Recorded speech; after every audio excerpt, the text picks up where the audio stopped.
Hey, it's Michelle coming to you with some kitchen inspiration. I'm making pulled pork, Cuban garlicky style to do carnitas with.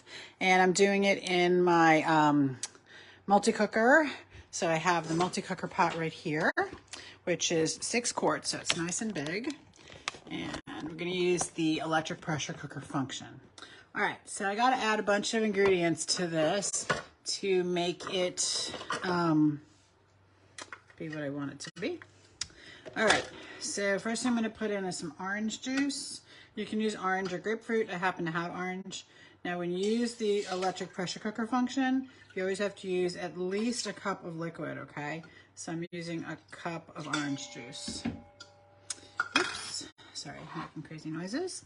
I'm also going to put some lime juice in, but before I put lime juice in, I'm going to zest my lime because we want the zest of lime in there too. You know, and I didn't rinse these off, so let me do that.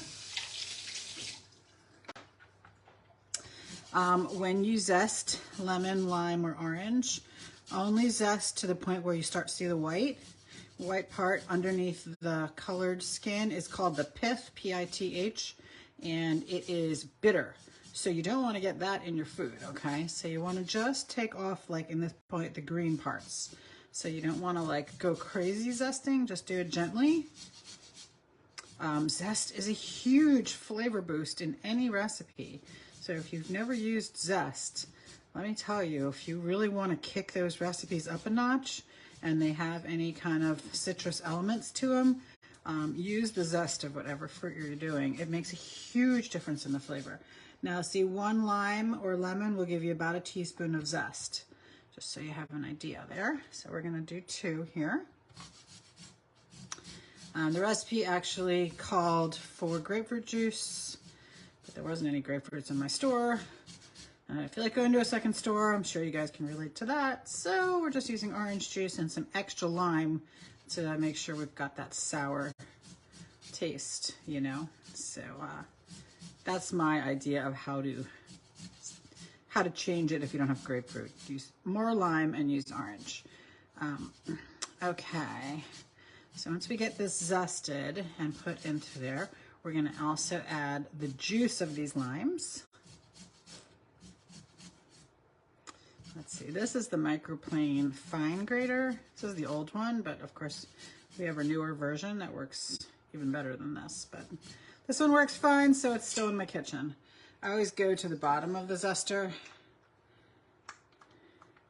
and make sure I get all that zest off there, because look, that's like a good ½ teaspoon of zest. But we don't want to use that spoon. All right, we're gonna put all that in. Now that I got it all over my fingers. Okay, so we need to add a couple other ingredients. One of them is going to be the lime juice. So I'm grabbing my 5-inch Santuco. Just gonna cut these limes in half. If you want your limes or lemons or oranges to give out more juice, if you pop them in the microwave for 10 seconds whole before you do anything to them, they will loosen the juices up and you'll actually get, oops, more juice out of it. This is the citrus press. I'm gonna aim. Make sure you aim, okay, because it's gonna shoot all that juice out. And look how it flips the lime right inside out. Most people wanna put it in like this because that's natural, but what you gotta think about it is, first of all, then this part is facing your face, so you're gonna squirt yourself in the face with juice, but you want the juice to go out the bottom and you want it to flip it in inside out. So you want to make sure that you are doing it the opposite of what your natural instinct is, okay? So put it in cut side down. And this works very much like our garlic press, which we're gonna use in just a minute. One of the nice things about this is, there's not any seeds coming out of these, but if there were seeds, it holds the seeds in, it doesn't put them in your food. And this one's seen a lot of use. It's my really old one, you can tell, because it's like beat up because I put it in the dishwasher, but it still works great. Okay, there's my limes, my lime zest, and we're gonna go on to garlic. So we're basically just using a whole head of garlic. I'm just gonna cut it in half because it'll speed me up here with the peeling, with the pressing. So we're gonna press a whole head of garlic into here. I'm gonna pop all these guys off of the end here. You don't have to cut your garlic in half. I just think that you get more out of it if you do it. And it only takes, you know, a half a second, so it's not a big deal. You do not have to peel your garlic to use our garlic press, which is great. If you cut it in half, sometimes it automatically starts peeling itself, but it's not required. Okay. I probably should have cut the top off. I just wasn't thinking. All right. So we're gonna pop all this garlic in. We're using my garlic press. Take a little Barbie hairbrush off there, okay? Throw a couple pieces in. Aim before you shoot again, otherwise you will have garlic all over the place or in your face. You just squeeze it like that and you see the garlic pops right off the front, and then I use the other end of the Barbie hairbrush, right? It looks like a Barbie hairbrush, right? And there's your peel.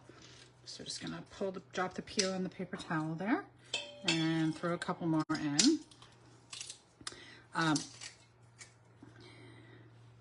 So this is like Mojo style. If you guys are familiar with Mojo, that's a marinade used in Cuban cooking. So this is what this style of food is. It's a Mojo style.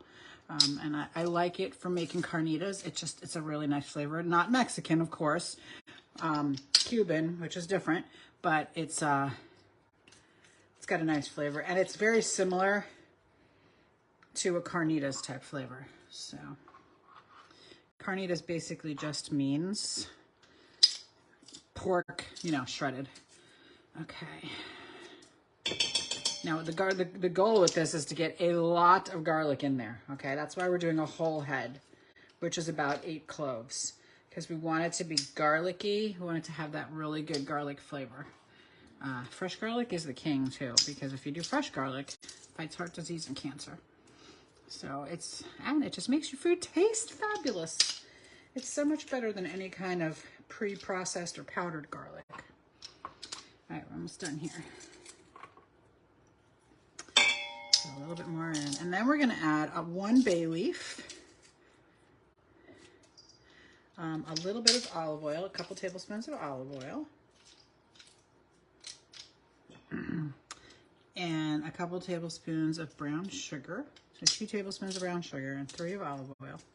Some oregano, some cumin, because cumin's a vital ingredient on anything taco-like.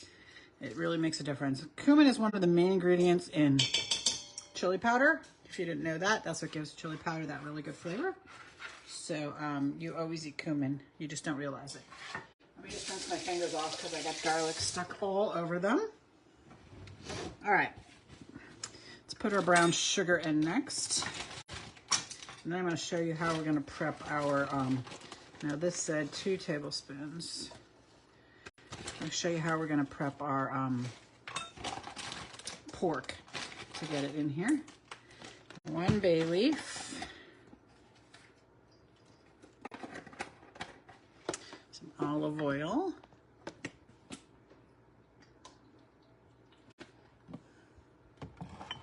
Salt.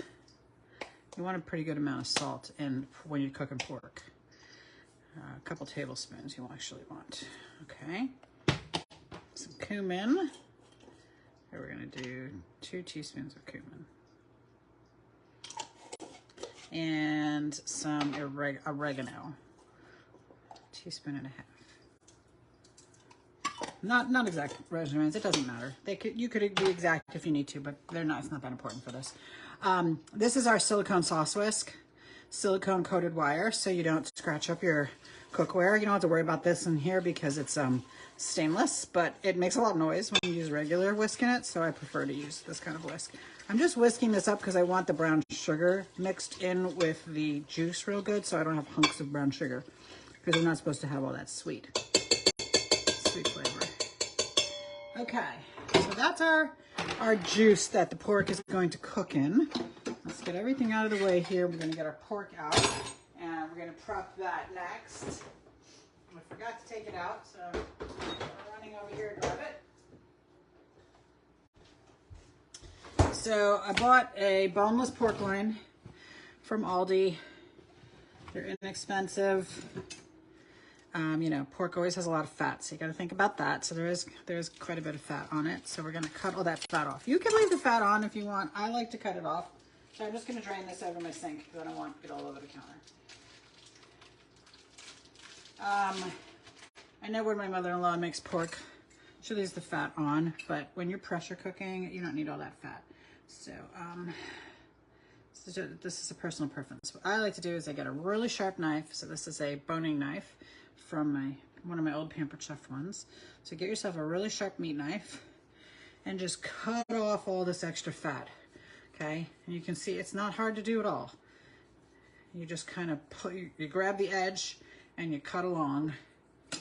And I will take off 85 to 90% of the fat. And, you know, it's better for you without it. If you're roasting meat, you need the fat on it to keep it tender. But when you're doing it in the pressure cooker, you do not need the fat on there. It's just gonna make it greasy. The food's gonna get tender from the pressure cooking. It does not need all this fat. So that's why I like to take it off. So I'm gonna get all this fat pulled off, and then I'm gonna show you, let me just show you what I'm gonna do, how I prep this. What's nice about this pulled pork is it is 4:48, so it's a little before 5 o'clock here on the East Coast, and you know, so it's almost dinner. It's almost a dinner hour, and I'm just starting my meat for pulled pork. Now, normally pulled pork is the kind of thing you have to cook all day. You put it in a crock pot or you roast it in the oven for many, many hours. But when you're doing it in the pressure cooker, it actually only takes 45 minutes. So that's why I can start it at 5 o'clock and still eat dinner at a reasonable hour. All right, so I'm just gonna, now that I've got this mainly cut, I'm gonna cut it in about 1-inch sections like this. Oh, there's a fat on that side, which I didn't realize. And then I'm going to take them and I'm gonna stand them up in this marinade. And I'm gonna put all of it in there because it'll hold, you know, 5 or 6 pounds. And then I'm going to put it into the pressure cooker, so the multi-cooker. I'm gonna set it for the beef pork setting for 35 minutes. It takes about 10 minutes for the juice in there to heat up and boil.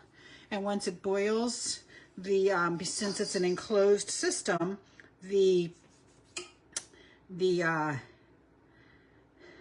what's the word I'm looking for? The steam can't get out, so that creates the pressure.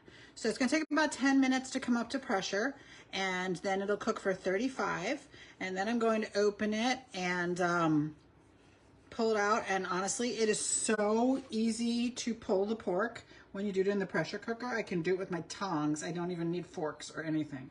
So I will pull it, and I'm gonna make some fresh guacamole, and we'll have some cheese and lettuce, tomato, and fresh guacamole on some tortillas, and we're gonna have some nice carnitas tacos for dinner. So super easy, great way to do it. The pressure cooker is also amazing for beef. You can cook a beef roast in 1 hour, and it can be, you know, soft like a brisket, like it'll shred for you if you'd like. You can cook beef stew, beef ribs, pork ribs, you know, spare ribs of any kind in 1 hour. It will do chili in an hour. It'll do all those things that normally take all day in a very short amount of time. And the other thing that I really love it for is beans out of a bag. So if you'd like to see me do beans out of a bag, just look at previous videos, because I know I did some last week. But you don't have to soak them overnight. You don't have to soak them at all. I literally pour them right from the bag into the pressure cooker, and in about 45 minutes, we are ready to eat them.